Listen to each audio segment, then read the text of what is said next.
Okay, so let's start with tokenization. Tokenization is actually the first part of a transformer pipeline in a way. Um, so the text is converted into tokens. Tokens you can consider in very simple cases to be a word, but actually they're more complex than that, and we'll discuss it here. Then we go to embeddings, where they're embedded into some vectors, and then we have transformers, logics. We'll cover it later in next videos. But tokenization is very important, and the issue is that large language models or neural networks cannot work on words in any language. They need to work on numbers. So we need to convert somehow the words into numbers. And why we cannot use a simple word as a token? Because we have so many languages, we have typos, we have different forms of word, we have capitalizations. So a simple word as a token, and if we want to cover all the languages, it just becomes, the space becomes too big, the dimension becomes too big. So that's why we have to have a better way of converting words into numbers. So here we'll see a very simple tokenizer that splits any sentence into different tokens on spaces and punctuation marks. Okay. So this is a sentence. Large language models are amazing. Large language models are powerful. I repeated the similar sentence twice so that we can see if similar kind of words are converted into similar tokens or not. Okay. Let me clear all the outputs. So this is a simple function that just converts all the punctuation marks into white spaces, and then we split on those white spaces so that we have each word as a token for this simple example. So we'll print the original text, we do tokenization, simple tokenization, and then we print tokens. And then we create a small vocabulary. For each word, we create a token. For example, apple is a word, so apple, because this is a set of tokens, okay, sorted set of tokens. So in the sorted form, it will assign a number to each token, okay, and this will become our vocabulary. For example, if ideally we are using this simple method, the whole English language words will become our vocabulary, but it's not that straightforward, as I mentioned before. Okay. So, and let's see what tokens do we get from our sentence that we gave up. Okay. So let's run it. Here it says original text is large language models are amazing. Large language models are powerful, and the tokens, basically the words that we got, removing white spaces and punctuation marks, are these: large language models are amazing, large language models are powerful. Note that full stop, the dot sign here has been removed because we asked it to in the regex expression. Okay. So there are repetitions, of course, but because we create a set, so our vocabulary will be unique words. So language will become number 0, large will become number 1, models will become number 2, and so on and so forth. And then our sentence can be represented by these tokens: 1, 0, 2, 4, 3, okay, 1, 0. So you can see that large language models 1, 0, 2 is repeated, okay, and R also, okay. So these are repeated. So this means large language models are, large language models are, okay. So this is good. This is good enough. But it does not work well for unknown words. It does not care for typos. It does not scale well to other languages for emojis, and it does not handle subwords properly. For example, if you have a word and you add ing or shun in the end, this does not handle it very well.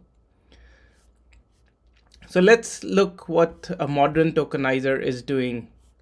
So byte pair embeddings or WordPiece is a common technology that is used by the modern tokenizers.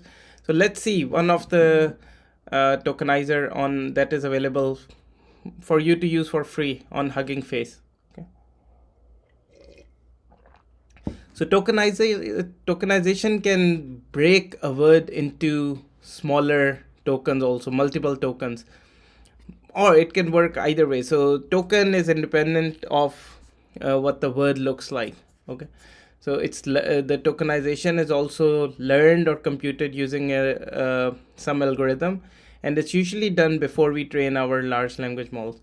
So we'll have the same sentence: large language models are amazing, large language models are powerful. And then the tokenizer we are using here is GPT-2, the same tokenizer used for GPT-2. We encode our text, we look at the tokens, and then we decode and we create the text back. We try to recover the text back, and we see our decoded text back in the natural language form. Okay. So again, let's oh, it was already there.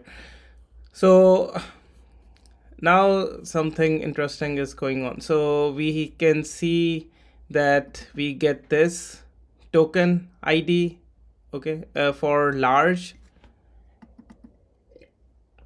This is a token ID for language, for models are amazing.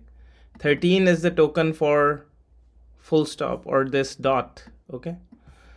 And then 13601, what is going on here? So this is supposed to be large again, right?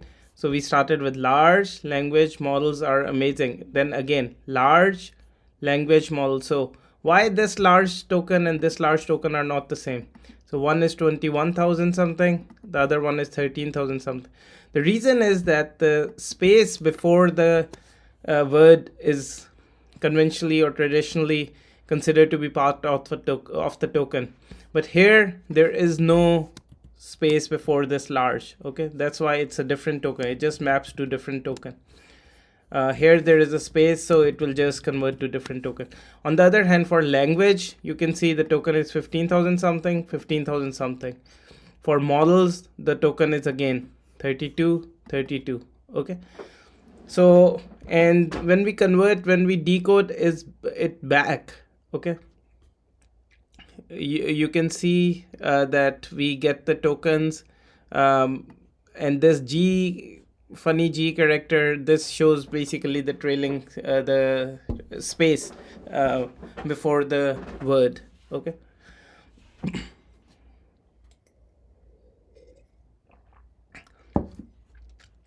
So the modern tokenizer can break word into subword pieces. They handle new, rarely used words also. In the worst case, they always have the characters, ASCII characters to fall onto. So it never misses any typo. It never misses any new language. Maybe you're creating a new language out of thin air, right? It never have seen that language before, so it can still do that very well. Does not create any kind of error. So, and the vocabulary size is usually kept at some pre-decided limit, 30k, 200k, or it depends on whatever you want to do. A little bit. This is by no means a course on tokenization. So we'll look a little bit about how tokenization is learned. And BPE, byte pair encoding, is where we can start. Of course, ideally, if we can represent every byte as a token, that would be great. Then we don't need tokenization at all. There are papers that try to do that, but still, this is more efficient way where we can combine few bytes to convert it into one token, and we can learn it in a way. So in byte pair encoding, the idea is very simple. We start with individual characters as tokens. We pair similar pairs that occur most often together, similar pair of tokens that occur often. We create one token out of that. and then we keep on repeating it. So first 2 characters will join, then 3 characters will join, then 4, and so on. And then most common words, most common sequence of characters will be represented as one token. Okay. So for example, common words like cat, the, model, dog, they can convert into a single token. Long rare word like amazing, microscope, they might be broken into two tokens, okay, or even more. And then whenever there is no token to represent the word, it can always fall back to characters, right? So it never misses anything. So this has the capability of representing any language, emojis, any typos, any symbols, whatever come along. Tokenization is usually learned separately before we start training the model, and the usual way we do it is by take a huge text, run algorithm like BP on it, and then we pre-decide our vocabulary, and then we learn tokenizer, and then we lock the tokenizer there. It's frozen during the next phases of LLM training. So that's it for tokenization.